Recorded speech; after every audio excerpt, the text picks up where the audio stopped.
Alright, SCMS staff, this is part 2 of the video series here on the optional ExactPath training.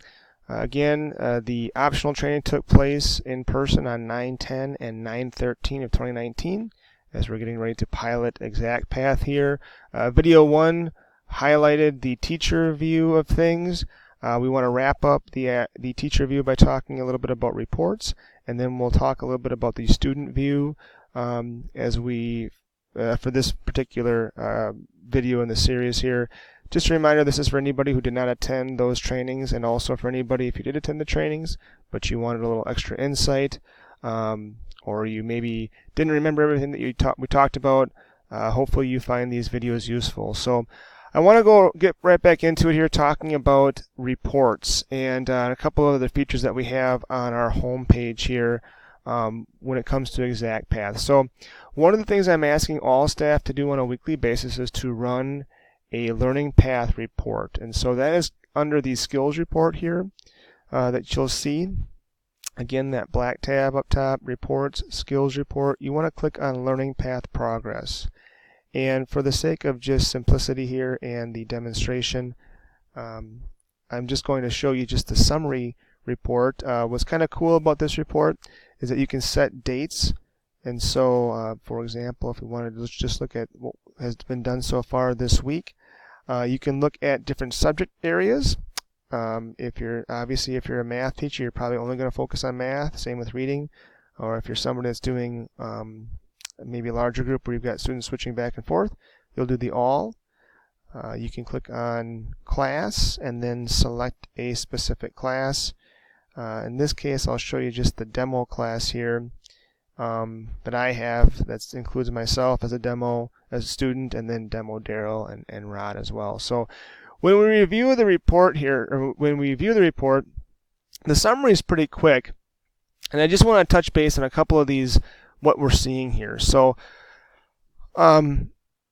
when we looked at the last video, you saw those boxes that kids could be working on, the lessons, the quizzes within each of those boxes, and this is those are called activities. So every time a kid completes one of those, it should be counted as an activity that is done.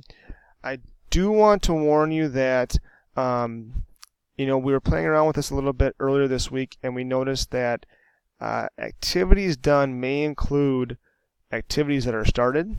So at least that's what I had kind of gathered when I was doing some test runs with this. So that might not be the most accurate thing to utilize, so just be aware of that. The other thing that I want you to be aware of too is that you have a mark. Edmentum does a really cool job here. They do a mark for the total amount of time in the system that a student is logged in. So in the case of my student demo, I was logged in for 1 hour and 31 minutes and 43 seconds. The other sweet part about Edmentum is that for all their products, they can tell you how much time on task that student that's logged in actually spent working in the program. So in my case, for my learning path, I was logged in for 1 hour and 31 minutes, but I only spent 14 minutes on the learning path.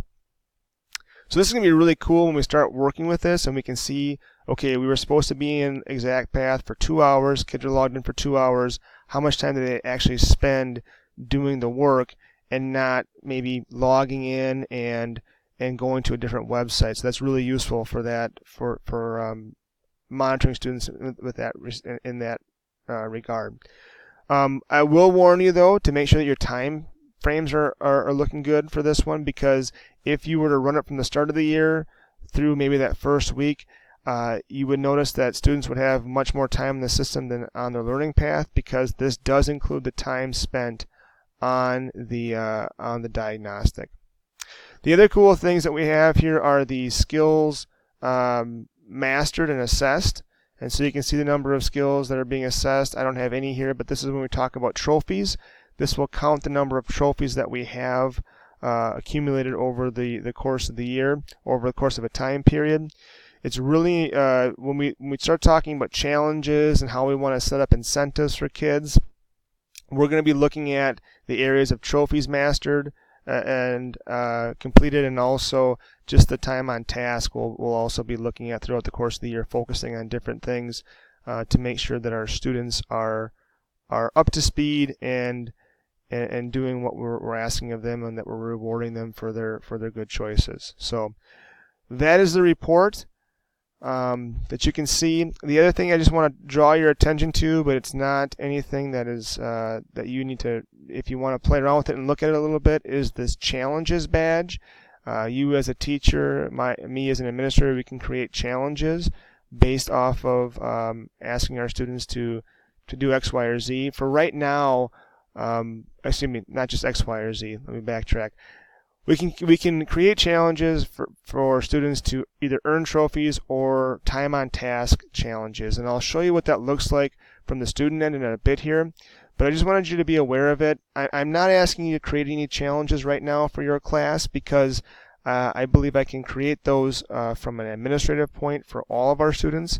But I just want you to see that is there for you, and that's something that as we progress in this and we get further along, if we can talk about how, if you wanted to incorporate something like that for your class, you could do so potentially down the road here. But I want to now spend some time talking to you about the student view of things and what our students will see when they enter ExactPath. So remember, our student accounts are SCMS1. Their username is going to be, I have demo Russ here, but it's going to be their lunch ID, and then right now their password is Hawks. Students do have things hooked up with their email. I would strongly recommend that they change their password. If they don't know what it is, they can recover it through their email, or I can help them, assist them in recovering it. But when a student comes in, here's what they're going to see. They're going to see, in this case, I have completed both the math and the reading diagnostic as a student. I'm a 6th grader here. I'm very proud of myself, just so everybody here knows. I did test in the 99th percentile for math. So we'll take a look at that, and also for reading, not so hot. I was in the 4th percentile, so I think you have a view of kind of just looking at both ends of the spectrum here, what our kids will possibly see.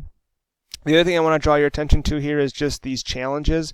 I did set a challenge for myself just so I could show you what it would look like from my end of things. If there's a challenge that the kid meets, or there's a challenge and it talks about that they completed the challenge. In this case, I just set up a challenge of 1 minute, being actively engaged for 1 minute. And so when I click on my rewards up here, I can see that I got a badge, and I'm really proud of that. And we'll talk about how those badges maybe will turn into something that students can use for towards another incentive as we move forward.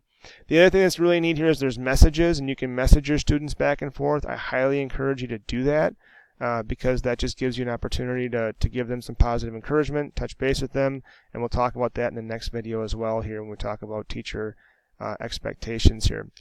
But again, students will come in, they'll be able to see if it's reading or math, they'll be able to select an activity, or they can click on all activities, and so this will show them what's currently in progress, if they started something already. It will talk about anything that they've completed already. It will talk about anything that's completed but not mastered. So that's something that if they maybe are clicking through on a bunch of things to get to the quiz and they do poorly on the quiz, it will demonstrate that. I also want to show you when it comes to all work, one of the things down at the bottom here for the math is this math progress check. And this is locked. I cannot get there until I finish all of the information that I have on my path here. So just that's something that you need to be aware of. Alright, so I want to show you just quickly kind of what the students see when they open up. If I go to graphing linear equations, there's going to be a tutorial here, and just so you know, the higher the student that scores on their diagnostic, the more time it's probably going to take them to get through some of these concepts. I'm just going to be very honest with you. That's kind of where we're at right now.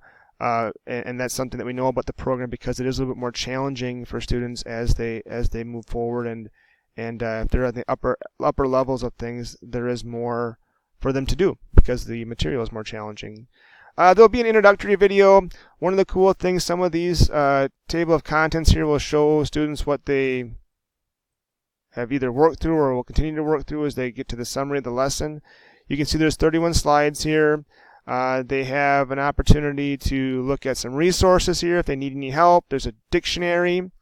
There is a recording tool and also a slide narration, so I would strongly recommend between the videos and the slide narration that you have every student come to your room with some type of earbud.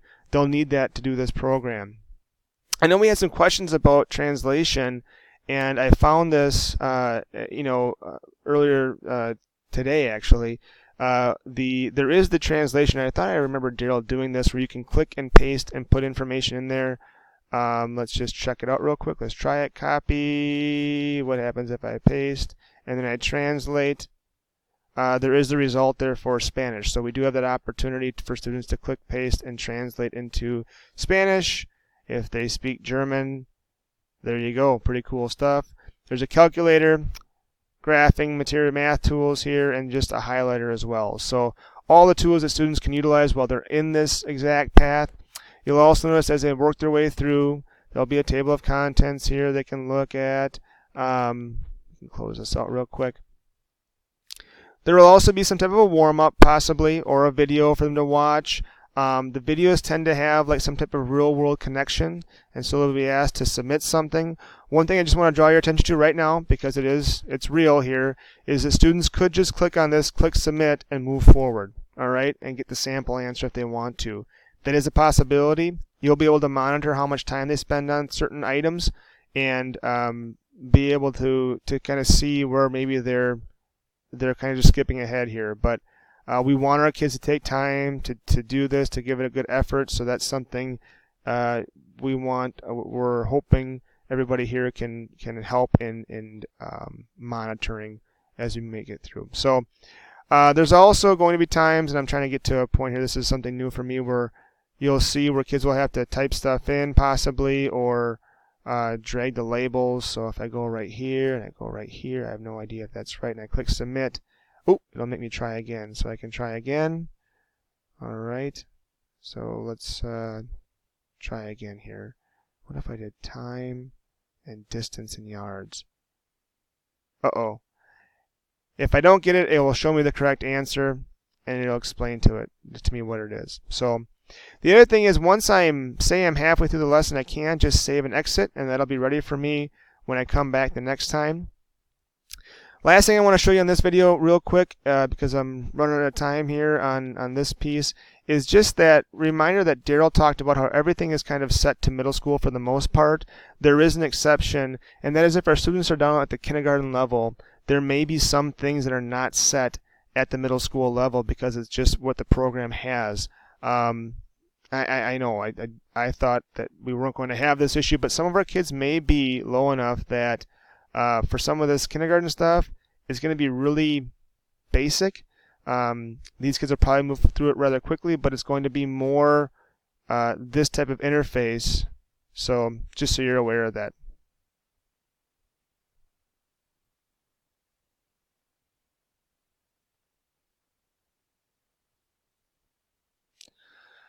All right, so that's it kind of for the student end of things here. Again, I don't know. I'll be very honest with you. I don't have the frame of reference here to know when it turns to more of the middle school. I'm assuming it's when we get to like grades 3 and 4 and 2 probably even. But if it's really super basic, the program itself does not appear to have everything set to go to a middle school level. If a kid is super low.